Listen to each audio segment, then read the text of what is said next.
What is up everybody, my name's LeakyTapsMan and this is yet another This Week in Gaming number 34, where I bring you guys up to date with everything that's gone on in the world of video games. And right off the bat I'm going to admit that not a great deal has happened, but the stuff that has happened is actually quite interesting, so it's well worth sticking around. And I'm going to start with not only my favourite news, but frankly the most bizarre, or at least surprising. And that is that 343 Industries have started hiring for Halo 5. Halo 4 isn't even out yet, but they're already listing jobs for a groundbreaking new AAA entertainment experience set in the Halo universe, which is rumoured to be Halo 5. Obviously, Halo 4 is the beginning of the Reclaimer trilogy, as they call it. And obviously, I know the company has to future-proof their studio to an extent. I just thought it came out of the blue almost, especially considering Halo 4 isn't even out of the door yet, but still, that is pretty damn sweet. And maybe they're just getting more devs for the next generation of Xbox, as we can assume Halo 5 will be on that console.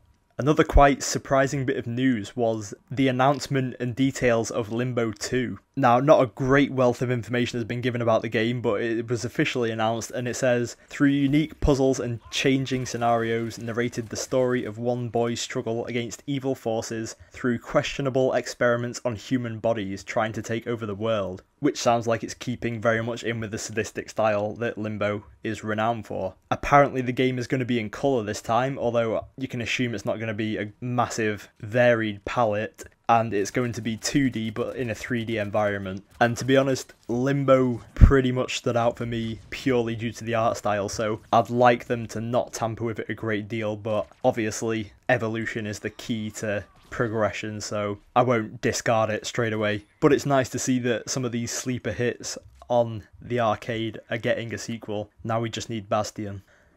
Okay, Wii U news, or kind of news. Amazon have listed the console at being priced as £200 in the UK. Now this more or less got taken down as quickly as it got put up, but a hell of a lot of people pre-ordered it, and they have a pre-order price promise. God, that was a pain. So basically, they're going to honour all of those orders, which I really wish I had done, but I found out too late. So hopefully this is a sign that the Wii U is going to be priced quite reasonably. 200 is a superb price point, and if they stick with that, then they are going to see a lot of success, in my opinion. For those of you not in the loop with English currency, I'll just tell you that £200 is very reasonable for the technology.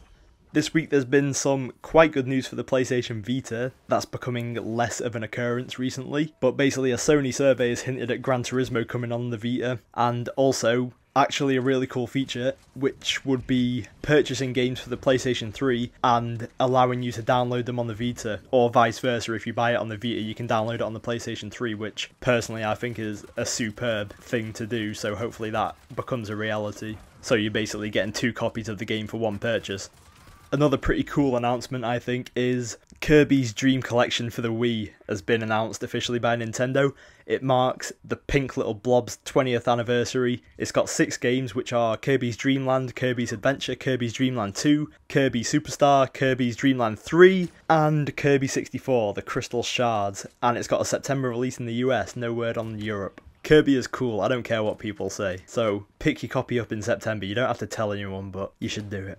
Another development this week is that Neversoft of Guitar Hero and Tony Hawk's Pro Skater fame are now working on a new Call of Duty. It's a first-person game. They've confirmed that. They're hiring for jobs. If you go on Neversoft's website, it says as much. Obviously, their inexperience with first-person shooters could be a bit damning, but on the whole, they make quite good games, so hopefully they'll bring some innovations and unique perspectives on the series, since it needs a bit of a kick up the backside. And now, a couple of bits of news that are going to piss on certain fires, pardon my French. Crytek seem intent on annoying everyone, and they're doing it more so this week. They've said about Timesplitters 4, if they attempted it, that it would not be a retail game, it would be digital distribution only, and it would more than likely be multiplayer only, and free to play. Free to play part's fine, and then they said it's likely to be a PC exclusive because console makers wouldn't be happy with its existence. I hope to God Crytek are just trolling us, but they can go stick jagged glass in their eyelids if they think that that's a good idea. And not wanting to be the only dream killers of the week, Valve have denied that Overkill are working on a Left 4 Dead prequel. They claim that the collaboration is going to be more akin to Team Fortress 2 incorporation of other games, but with slightly more depth. So if you were looking forward to seeing the prequel to that game, then sorry to disappoint. And although that summarises pretty much everything that's gone on this week in the world of games, I'll give you a channel update. I seem to be doing these more and more frequently, but I feel the need to. This one is a slightly more positive one than I usually give, so here goes. I'm going to let you guys be the judge of what I should do next in my video. Basically, I'm going to be doing a set of commentaries. It's not a defined series, it won't necessarily be weekly, but it's something where I give a lot more of an opinionated view than what I've done in my other videos. It will be primarily based around games, obviously. I won't bore you with stories about my real life. But essentially, what I want to know this week is what video I should do next out of the topics that I've got. I've got about 30 or so topics, but I'm going to condense them into like 3 or 4 that I want you to choose from. Now, the main ones are my top 25 games of all time, which is a list that has taken me freaking ages because I just keep changing my mind. Sequels of games that need to come back, so game series that are basically dead in the water and could do with a sequel, basically, because they're cool games. And I'll tell you now, I've got about 50 or so games in this topic, so it will be spread out into a few episodes. My top 25 games that could be spread into 2 episodes, I don't know. And the final choice is a simple Q&A, so you guys just basically ask me questions about anything about myself personally, about gaming, and depending on the prevalence of questions, I'll maybe split that up into several episodes as well. But essentially you get a choice of those 3, and I'll be sure to do them within the coming days. So I'll give you a rundown again: top 25 games of all time, games that need sequels desperately, and questions and answers. So if you can just vote in the comments. Thanks for watching, and goodbye.